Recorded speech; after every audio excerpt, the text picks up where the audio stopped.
Hello everybody and welcome to today's webinar on PSD2 on how to secure your APIs in the open banking age. Today's speakers we have myself, Vera Chauvigny, responsible for product marketing, and with me today I have Ali Mokhtari, our international pre-sales manager. Hello. Today's agenda we will cover the PSD2 landscape. I will explain the regulations and how it applies in today's reality. And Ali will walk you through the different cybersecurity risks and solutions which come under PSD2. So let's start with PSD2 landscape and regulations and reality. First of all, let's go back in history and understand what happened to the initial Payment Services Directive and why was it revised into Payment Services Directive 2. So the initial PSD2 was adopted in 2007. It created a single market for payments in the EU, such as credit transfers, debit, direct debit, and credit cards. It provided the legal foundation for single euro payment area. Yet, rapid changes in the payment sector have heralded the upgrade of PSD1. Since PSD1, digitalization has progressed significantly, and so the text needed to be revised to cover the new digital reality in view of improving and securing customer experience. So we have now new services for online payments provided by new players, but they were not covered by the initial PSD directive. And the security landscape has also evolved at a rapid rate, also creating new risks and also needing new mitigation measures. So here we are with PSD2. What is the magic sauce of PSD2? So as a revised directive on payment services, PSD2 is contributing to an integrated payments market across the European Union, promoting equal conditions for competition. This is what we call level playing field, and mitigating the increased security risks arising from electronic payments. The guidelines of the directive aim to ensure that payment services providers have in place appropriate security measures to mitigate operational and security risks. These should include the establishment of an effective operational and security risk management framework, establish processes that can detect, prevent, and monitor potential security breaches and threats. Risk assessment procedures also need to be put in place, regular testing and processes to raise awareness to payment service users on security risks and risk mitigation actions. So what is the big deal with PSD2? The PSD2 objectives are to lower the entry barriers for newcomers, to protect consumers, to encourage lower prices for online payments, and to promote the development and use of innovative online and mobile payments. PSD2 also introduces two new types of regulated service providers. We call these TPP. You'll see there's a lot of jargon in PSD2, and we try to provide some of these answers in this webinar to help you navigate through this directive. PSD2 is indeed full of acronyms, and unless you get on top of them, the directive is likely to remain a bit confusing. So here you have the first two, and yet the most important ones you need to understand. These are PISP, which stands for Payment Initiation Service Provider, and AISP, which Account Information Service Provider. So let's look into these in more detail. So Account Initiation Service Provider, what does it do? An account information service provider lets you see all your account information from different bank accounts in one place, online or in a mobile application. For those of you who have different bank accounts, mortgages, savings accounts, or even have some services on foreign exchange, you can have that all in one place through an ISP. An ISP needs your explicit consent to provide you with these services. Next, we have the PISP, or Payment Initiation Service Provider. From a consumer perspective, a payment initiation service provider lets you pay companies directly from your bank account rather than using your debit or credit card through a third party, such as you have Visas, MasterCards. A PISP also needs your explicit consent before providing you with this kind of service. Here you have the flows of authentication flows that we'll talk about in a minute, and the monetary flows that will effectively leave your bank account and pay the merchant, your selected merchant that you're trying to purchase from. And so while we can see that PSD2 introduces changes to online banking and online shopping, the biggest change is somewhat more subtle. Under PSD2, banks lose the right to be the sole owner of a customer account and transaction data. In order to execute the scenarios described here, the new directive makes it possible for individuals to share the account data with authorized third parties. So let's now see how that happens. So PSD2 allows retailers to ask consumers for permission to use your bank details. Once you give permission, the retailer will receive the payment directly from your bank, so you have no intermediaries. The direct connection between retailers and banks will be established using APIs. This stands for Application Programming Interface.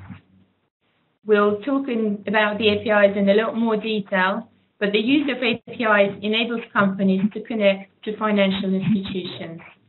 So the institution holding the payment account of the customer provides these to the new players, so the TPPs, to access the account. So these can happen through APIs. This is what we call sometimes open banking, because banks are obliged to open the APIs in order to give access to the customer account data. And so this leads us to yet another acronym, RTS. This stands for Regulatory Technical Standards.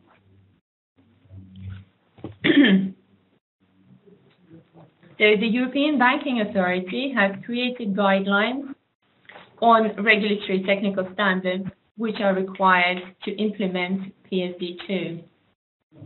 So banks are challenged with two main requirements. First is strong customer authentication, SCA, and secondly, common and secure communication, CSC. Not surprisingly, the RTS are technology and business model neutral, so they do not actually specify which technology needs to be used to implement those. In reality, most banks opt for APIs to ensure access to account compliance. So APIs are standards that allow software components to interact and exchange data, particularly over the web. Now, with the use of APIs, banks need to be mindful of the security considerations. So let's look now into the strong customer authentication. By using strong customer authentication, PSD2 aims at reducing the risk of fraud for electronic transactions and enhancing the protection of customer data. Strong customer authentication will mean that two or more of the following independent elements will be used. You have knowledge, something you know, possession, something you have, inherent, something you are. We'll look in how that technically works with Ali in the second part of the webinar. An important element of SCA is two-factor authentication. Most consumers are aware of this, even if they don't know it by that name. So for those situations when putting the username and password by themselves, they're no longer considered secure enough. So additional steps are required. Obviously, examples of such an approach can be biometric recognition or fingerprint activation. In terms of accessing customer data or account data, there's a term which is often used and has come up in PSD2 and created quite a lot of debate, is screen scraping. Screen scraping is the process of collecting display data from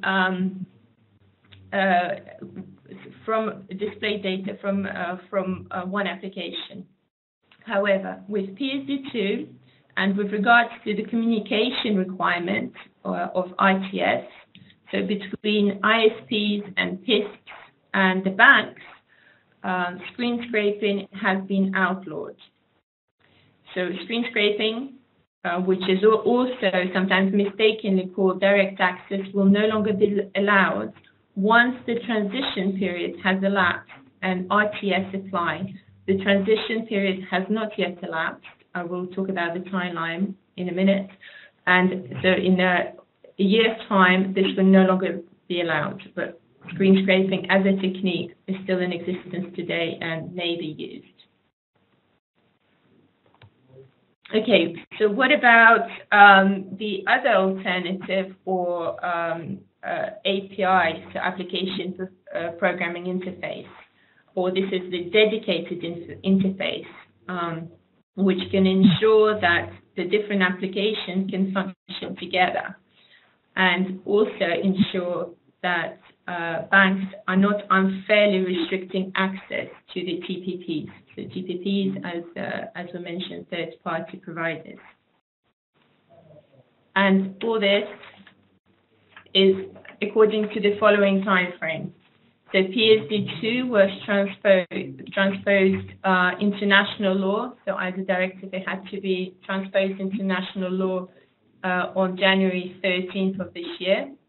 And now, 18 months from now, from that date, RTS has to come into force, at which point all the points I mentioned earlier will be applicable. Okay, so who are winners and losers of this whole directive? Well, of course, there are threats and opportunities for many. The main thing to understand is how do we make the most of the directive while ensuring full compliance. So for consumers, obviously, their main benefits are indeed for consumers, and even as the European Commission stated, the benefit from safer and more innovative electronic payments. That's the main benefit for consumers. For banks, well, they would require investment and development to ensure compliance. Some banks, could be one of yours, are already there. Others have to put significant effort to ensure compliance. There'll be change to existing revenue streams due to the new players coming, and obviously with fintechs, and there'll be many more players joining the game. So we need to be mindful of those and see how the business models will evolve. So PSD2 will indeed introduce new competitors and new opportunities. In terms of fintechs or TPPs, from PSD2 perspective, it will be the first time that will be regulated. So the concept of third-party payment providers is not new, but what PSD2 has introduced is in fact this regulation procedure. So they will have to comply to the RTS. So once again, opportunities and risks for all, but one must not forget cybersecurity risks. So the development of API banking and payments presents a new domain for fraudsters to explore. So insufficient authentication or protection on API may allow fraudsters direct access to the various service provider systems. So while previously banks did not have to provide this access, making it compulsory also opens the door to fraudulent use. And now I will pass over to Ali to walk you through how cybersecurity is impacted, and how technology and solutions can support you in PSD2 implementation. Thank you, Vera, for presenting the first part of this webinar. We will indeed now focus on the second part, which is on cybersecurity or security under the PSD2. So, as Vera mentioned before, the RTS requires to implement a strong customer authentication. The organizations must therefore provide at least two types of authentication that are not linked by any means to one another. So these authentication methods can be based on a classical login and password, which is the most used method of authentication on internet today, or on something users possess, like a bank hardware token, a smart card, for example, or also a mobile authentication application. And finally, the third type is linked to inherence, like biometrics, as most of the smartphones today have fingerprints or iris recognition. So how is this strong customer authentication, how can it be implemented? According to the RTS again, the online communication interface of the bank must allow TPPs to rely on the mechanisms used by banks to authenticate its customers. For instance, if the bank offers a mobile authentication app to its users, then TPPs must have the option to use the same mechanism to authenticate their users as well. It also states that it must be possible to submit personal security credentials and authentication codes to the bank via the TPP as well. In other words, the user might enter his bank-provided credentials into a web page or a mobile application provided by the TPP, and then the TPP would forward these credentials to the bank for verification. These requirements give rise to a number of possible approaches for the flow between a bank and a TPP, which are currently being developed in more detail by several European standards organizations. So in the first schema we can see on the left, the user is redirected from the TPP's application to the bank's application for the sole purpose of authentication, and is then redirected back to the TPP's application. The user then enters his authentication credentials, whether it's user ID, a user password, a one-time password, or whatever that makes sense, into the bank's authentication application. This model is used, for instance, by 3D Secure protocol for card payments. So in the second schema, we can see there the user enters his authentication credentials into the TPP's application, and the TPP passes them on to the bank for verification. And finally, on the third schema, this is similar to the first approach, but now the user is directed to a third party that we can also call identity provider, in order to authenticate or provide authentication services instead of the bank.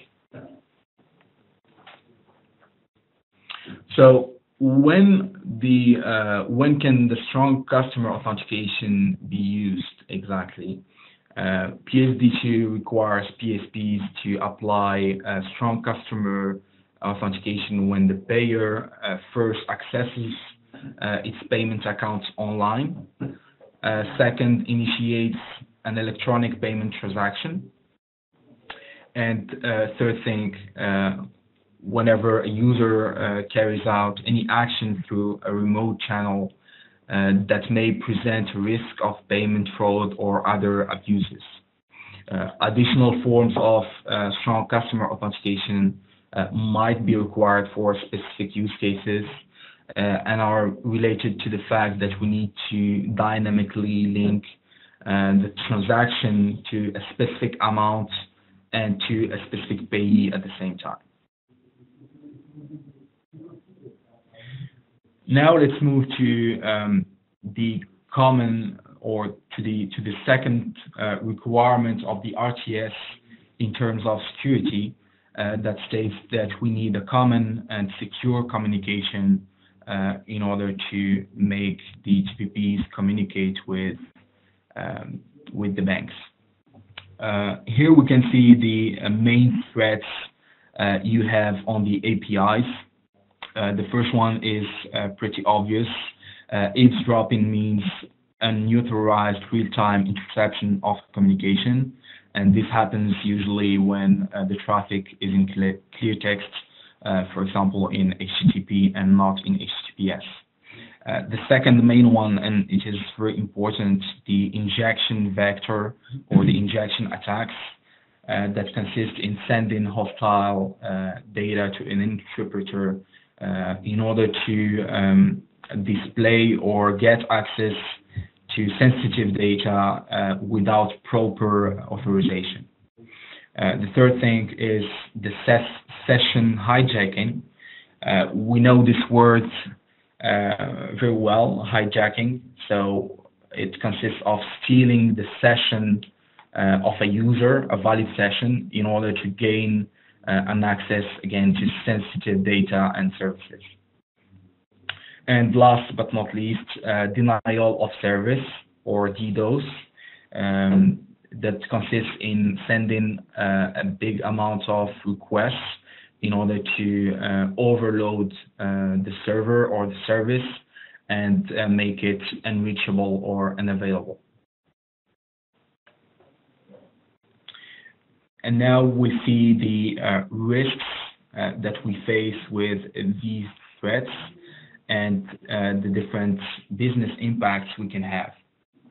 So we know that the TPPs will store financial data from the users of banks. Hence, security incidents at TPPs might impact the confidentiality and integrity of data about banks' users, which in turn might impact the reputation of the bank. And in light of the upcoming European General Data Protection Regulation, or GDPR, banks also need to make sure TPPs implement appropriate technical and organizational measures to protect the data they share with these TPPs. A session hijacking at a TPP, for example, might result in fraudulent requests for information about a bank's user, or fraudulent payment initiation request from the TPP to the bank directly. An incident might be caused, for instance, by vulnerabilities in the TPP's mobile application or web application. Since banks are the first party to be held liable for unauthorized financial transactions from a user's bank accounts, the security breach at the TPP may also have consequences for the bank. And the last one, the denial of service, which obviously will provide some or will result in a slowness of financial transactions, which could lead to reputational damage for the bank, but also the TPP, and we lose, therefore, a competitive advantage.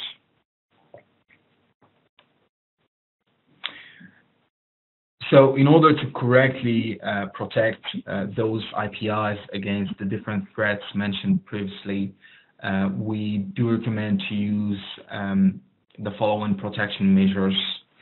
The first one seems pretty obvious, yet a lot of APIs out there are still running under clear text or under HTTP without any encryption. So this is a good step in protecting the traffic from an API consumer, from an API consumer to an API producer. So encryption is really important. So, however, the objective is to implement not only HTTPS and stop there, but also implement a strong SSL strategy with valid signer groups, valid CRLs, and a proper certificate chain validation. Also, one should not be afraid of being snobby in the choice of ciphers and key sizes. And finally, if you are using, for example, OpenSSL, ensure that the latest security patches are installed and that TLS is enabled, and of course, SSL with V2 or V3 are disabled.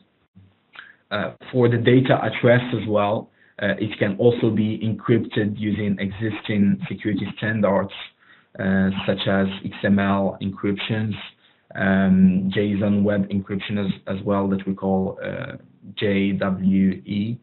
And then the content validation and filtering is a second, I would say, step of securing your APIs, as they typically have request response structure.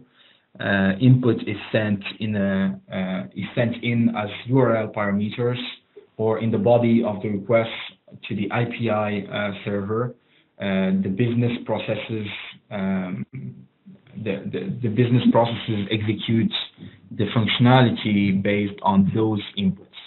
So that's why validating the number of parameters and expected size should be the first step in preserving the integrity of URL parameters or query strings. The content, including the header, the body, the attachments in any API request response, has also to be evaluated and validated. What could help as well is the published schemas for APIs, whether XML APIs or JSON content can be used to validate the data going through API calls. Further integrity checks can be enforced by using signature mechanisms such as XML signatures or JSON web tokens, or what we call JWT. The third measure is partially covered by the strong customer authentication, or the first requirements of PSD2. But then comes the integrity of the token that needs to be preserved along with its life cycle. Beyond authentication, users and an access control policy should be applied to ensure the content leaving an organization is permitted for the authorized API invoker. And finally, a good strategy to mitigate denial of service should be implemented by having a protection against bad bots or any automated processes, but also expecting and planning for a high availability of your services, and also scalability in order to meet the peak loads and have a running service at all times. I will now hand over to Vera again. Thank you. As Ali briefly mentioned, GDPR is very strongly intertwined with PSD2. And in this month of May, where GDPR is coming into force on the 25th of May, we just cannot go without mentioning it. So general data protection regulations, protect your data. I'm sure all of you have heard of it. It's a lot of buzz about GDPR, a lot less about PSD2. But once again, the two really should be mentioned together. And in fact, it is a delicate balancing act of meeting the needs of privacy as enforced by GDPR with the need to open up as required by PSD2. So when, as this simple diagram shows, it can only be achieved with security. The pivotal point in the middle in red, putting the compliance into place, can only be achieved with security. So coupled with the General Data Protection Regulation, the Payment Services Directive 2 is EU directive strongly focused on cybersecurity. And, from cybersecurity is at the forefront today because of the rise of the cloud, the disruption of IoT. Everyone needs to protect business from the digital perspective on the information and technology, and it's becoming more and more complex. So cybersecurity is at the forefront, and competition is strong, and you need to select the right vendors. So the clock is ticking for businesses to ensure your data is accurately protected. Here I would just briefly want to mention what we do. So this is Rohde & Schwarz Cybersecurity Solutions portfolio. We encrypt. We have encryption solutions, detect, a whole range of detection solutions, such as vulnerability scanning, and secure and connect. And this is both on premises as well as in the cloud.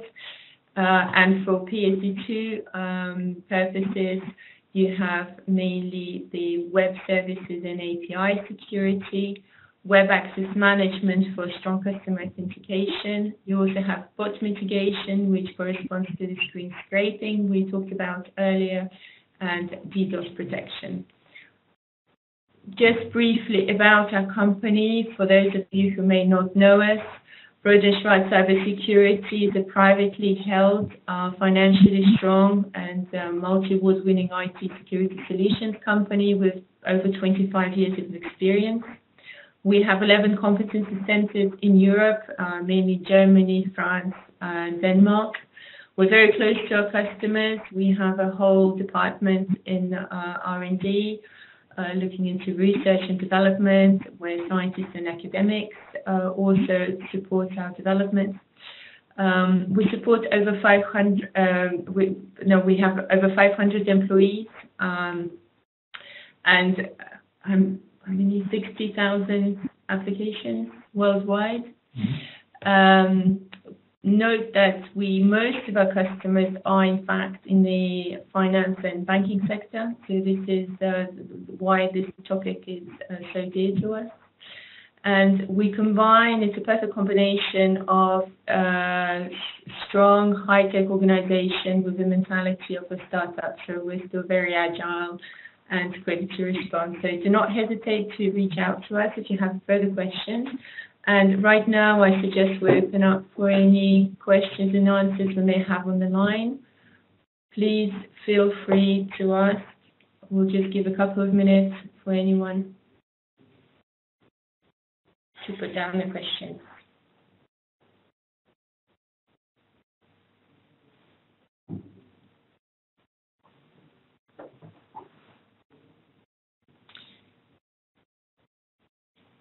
Okay, so there's one question has just come up. It says, Ali mentioned that banks are liable.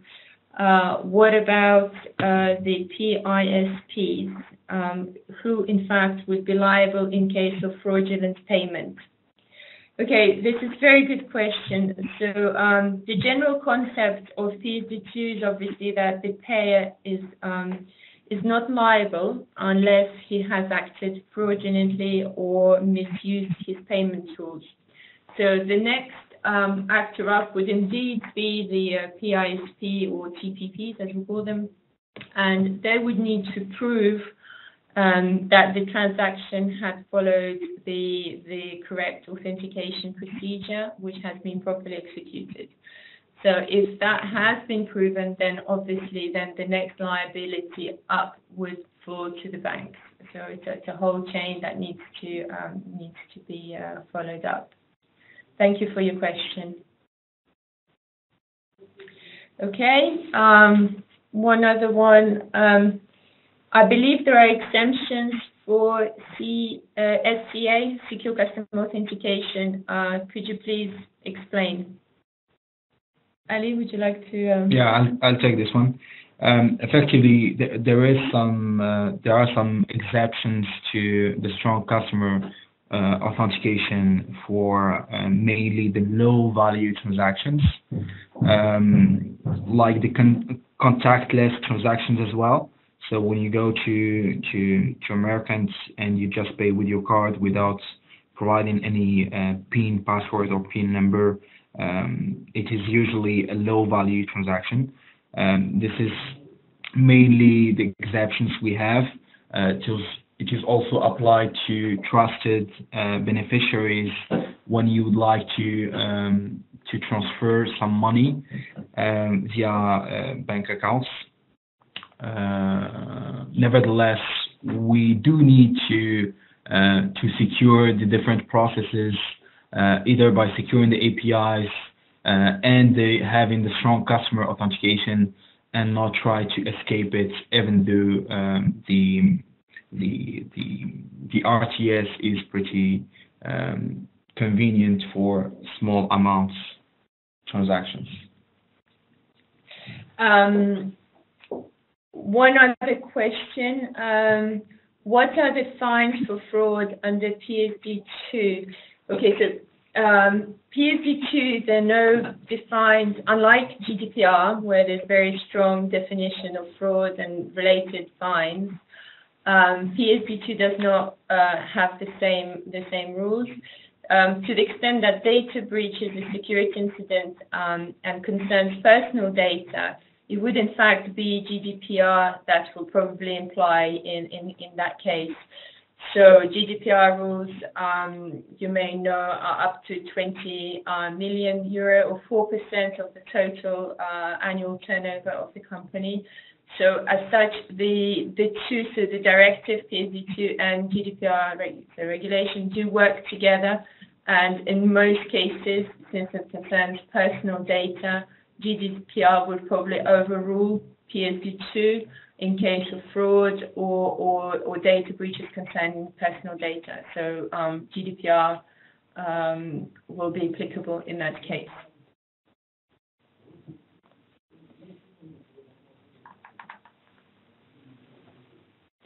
Okay. I think this is all we have time for today. So thank you very much for your attention. I hope this has been informative. If you do have any further questions or would like to get in touch with us, you have our email addresses up right now. So vera.de/Chauvigny@rodenschwarz.com or ali.mokhtari@rodenschwarz.com. So please get in touch with us. And other than that, we wish you a good day, and hopefully we'll hear from you again. Thank you.